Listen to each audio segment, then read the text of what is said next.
Yeah. Look. Open my curtains and look outside. It's a beautiful day, we outside. And even though life isn't perfect, enjoy this beautiful day cause you deserve it. You might not be where you wanna be in life yet, but be grateful for YouTube. What's going on? It's Juan Gotti here. We have another Washington Commanders video, and in today's video, I'm coming on here with a video where we're going to be talking about this one specific linebacker that I think is going to take the leap for the Washington Commanders in 2023. So without further ado, let's get straight into today's video. But before we do, make sure you guys go down below, leave a like on this video, subscribe if you're new, and turn on post notifications so you get notified when I upload a video about the NFL, or in this case, our Washington Commanders. Also, please go ahead and subscribe to Juan Gotti TV. That link is down below in the description. I'm trying to get 100 subscribers on that channel, so please do me a favor and subscribe over there. Also, it's totally free again. Thank you so much. Let's get straight into today's video. So originally I was gonna make this video a documentary style video on Khaleke Hudson, but it wasn't a lot of information on him. It was not a lot of information on Khaleke Hudson on the internet, and you know, when I do those kind of videos, I gotta do my research and I gotta like do a deep dive, find out a lot about Khaleke Hudson that the average person wouldn't know. And it wasn't nothing on there really when it came to Khaleke Hudson. So I definitely decided to not do that kind of video. We're going to then pick up the series on Quan Martin, and then y'all can leave who else y'all want to see me do down below in that aspect. But Khaleke Hudson, nevertheless, is the guy that I think is going to take the big leap for the Washington Commanders in this upcoming season, because he's been around for a couple years. You know, he's been a guy that we drafted a couple years ago from Michigan. He battled the practice squad round, and he's been around for some years, but we have not used him. And I've been so surprised and wanting to know why we have not used him, why we have not gave him a chance that he should have been gotten. Yeah, in 2020, with Dwayne Haskins that year, he played a little bit, and he got some snaps, and he had his biggest game was against the Seattle Seahawks, where he had a whole bunch of tackles that year. But he really haven't been consistent when it comes to seeing the field, and it's not because he can't do it. It's because Washington, the coach staff, haven't gave him the opportunity to.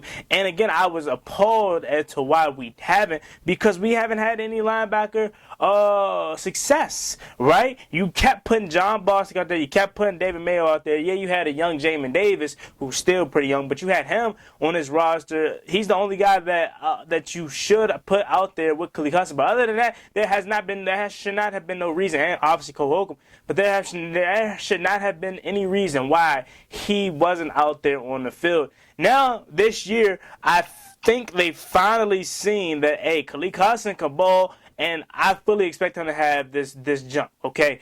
They seen it last year in the Dallas game, the final game of the season versus the Cowboys. They seen that, hey, what have we been doing with Khaleke Hudson, or what we have not been doing with Khaleke Hudson is put him out there. We need to see what he has. I think this year, with the departure of Khaleke Hudson, obviously Cody Barton is going to replace Khaleke Hudson, and he's going to be the starting middle linebacker. But I think he's going to now have an opportunity to show this coaching staff, this defensive coaching staff, what he can do.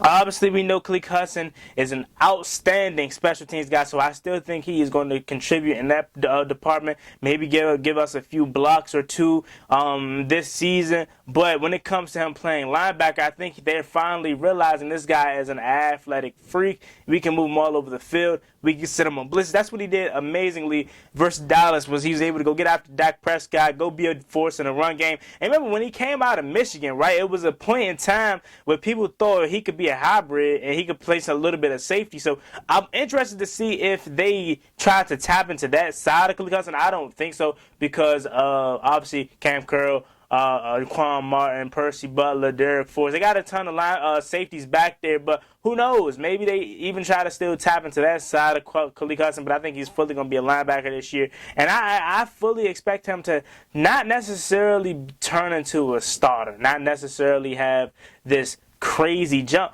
but at least give him an opportunity to show what he can do. He's one of the guys that I think if he performs well in the preseason, then that's how he gets his playing time in the regular season. And I know you say, Juan, you could say that for everybody else, but again, he's a guy that's been around for a while. He's a guy that got some burn at the start of his career, but now he's going into year 4 for Khaleke Hudson, and he's finally kind of getting some type of traction again. Like, I really thought after that 2020 year, again, this is prior to Jamin Davis, I'm thinking, okay, Khaleke Hudson, especially after, y'all remember that Week 15 Seattle game?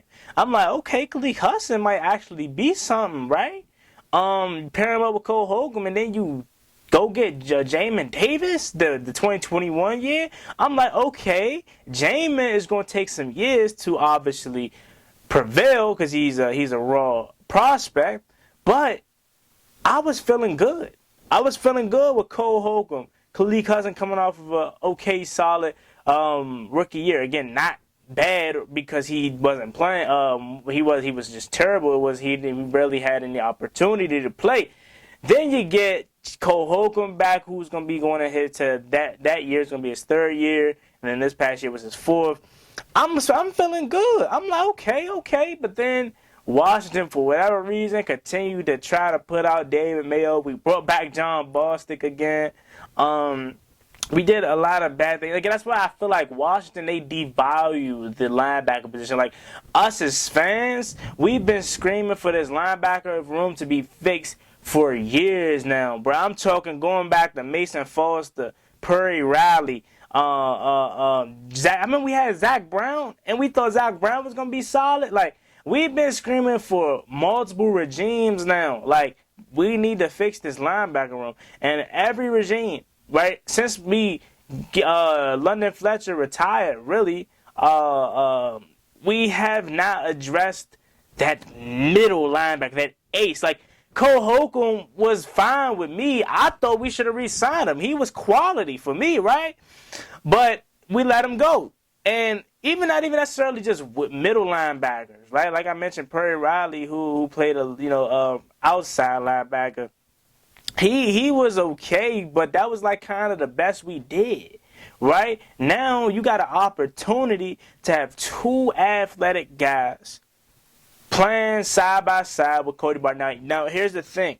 We don't run a lot of 3-man linebackers. So that is also a kind of reason why Khaleke Hudson may have not seen the field a lot, because we only run 2 linebackers. So, we run nickel primarily.